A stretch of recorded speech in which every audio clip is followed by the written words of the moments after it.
दोस्तों, आज जानते हैं कि रासायनिक अभिक्रिया एवं समीकरण के बारे में।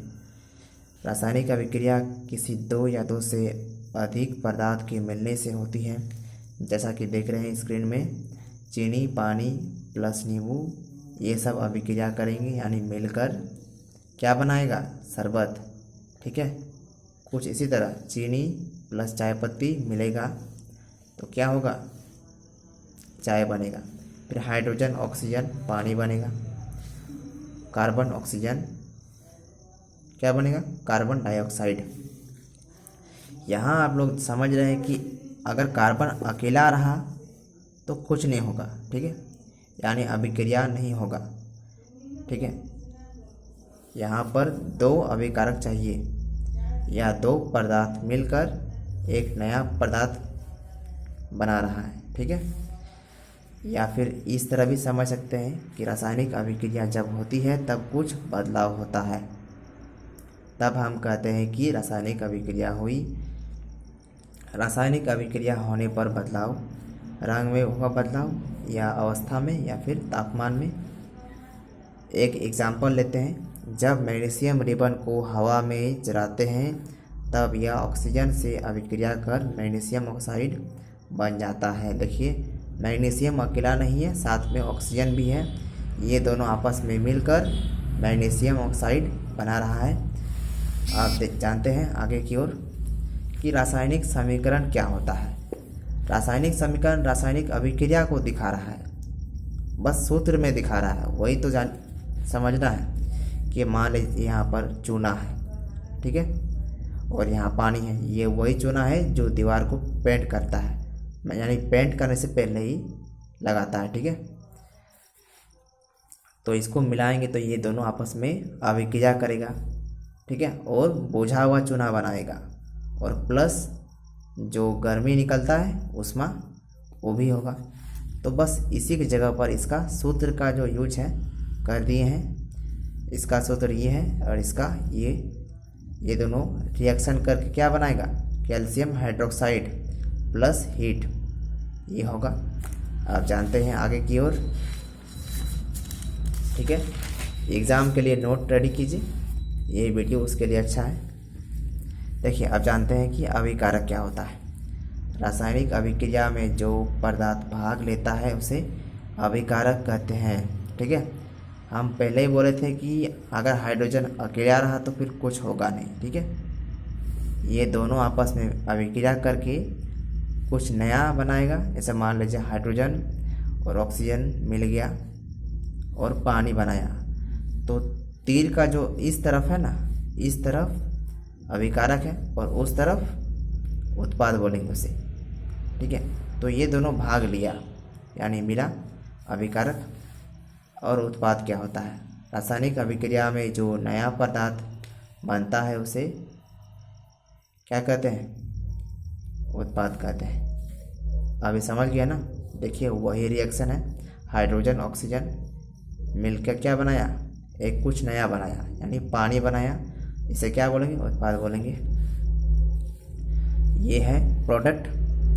अब कुछ नोट भी, ये एग्ज़ाम के लिए ज़रूरी नहीं है लेकिन लिख सकते हैं नोट के लिए। आप जानते हैं ये सब एग्ज़ाम के लिए बहुत ज़रूरी है। ठीक है, देखिए, कॉम्बिनेशन रिएक्शन। ठीक है, ये केमिकल रिएक्शन है। देखिए, कॉम्बिनेशन का मतलब होता है जोड़ना।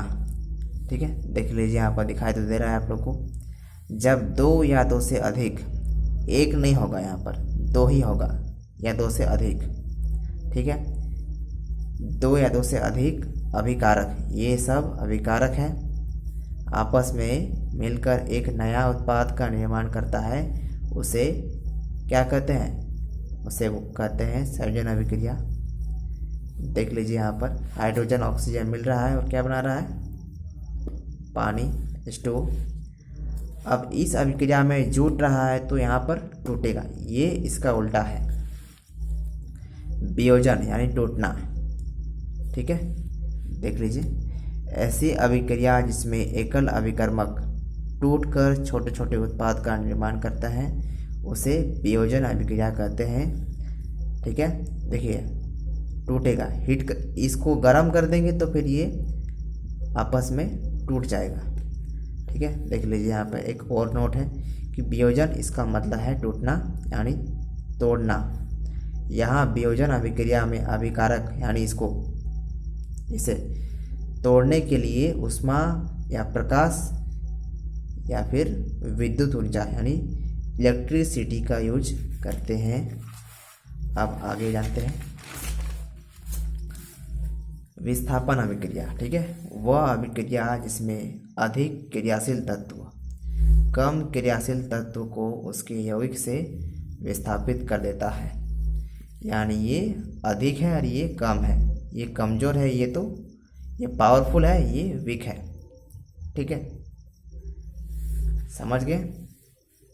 तो ये इस कॉपर को इसी का यौगिक से इसको विस्थापित कर दिया। ठीक है, अब जानते हैं द्वि विस्थापन अभिक्रिया।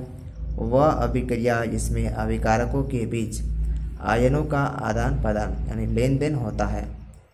ठीक है, उसे क्या बोलेंगे? द्वि विस्थापन अभिक्रिया।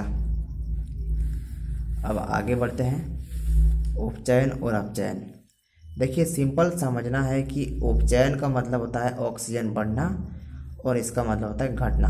अपचयन का मतलब देखिए, फिर भी अगर आप लोग को नोट करना है तो नोट कर सकते हैं, ये उसी के लिए है। ठीक है, और देखिए उपचयन और अपचयन ये दोनों को ही बोलते हैं रेडॉक्स अभिक्रिया। ठीक है, देख सकते हैं यहाँ पर वह अभिक्रिया जिसमें एक अभिकारक उपचयित और दूसरा अभिकारक अपचयित होता है उसे क्या बोलेंगे? रेडॉक्स अभिक्रिया कहते हैं। अब जानते हैं संक्षारण यानी जंग लगना। ठीक है, जब कोई लोहे की वस्तु को लंबे समय तक खाली स्थान या जगह में छोड़ देते हैं तो क्या होता है? आम्ल आर्द्र नमी के संपर्क में आता है। यानी देखते हैं ना कि पानी लगता है उसके ऊपर। ठीक है, बरसात में। ठीक है, तो और इस प्रकार देखिए संचारित हो जाता है, इसे संचारण कहते हैं। एग्जाम्पल भी दिए, देखिए लोहे में जंग लगना। और देखिए एक लास्ट है कि विकृत गंधिता किसे कहेंगे? देखिए विकृत का मतलब होता है सड़ना। अब क्या सड़ेगा? ठीक है, उसके बारे में जानते हैं। आपका इसमें खाने का जो सामान है, जो तेल का सामान है, वही सब सड़ेगा। सड़ना यानी अभिक्रिया करना। ठीक है, और हम लोग जानते हैं कि अकेले तो अभिक्रिया करेगा नहीं, साथ में कोई चाहिए, तो साथ में है आपका ऑक्सीजन। ठीक है, देखते हैं ना कि केक वगैरह ऑक्सीजन से अभिक्रिया करेगा, या देखते हैं कि कुरकुरे के पैकेट में क्या होता है? नाइट्रोजन गैस होता है। वो गैस अगर निकल गया तो क्या घुसेगा वहाँ पर? ऑक्सीजन घुसेगा और उसे ख़राब कर देगा। ठीक है, देख लीजिए, नोट करना है तो नोट कर लीजिए। अब मिलते हैं अगला वीडियो में।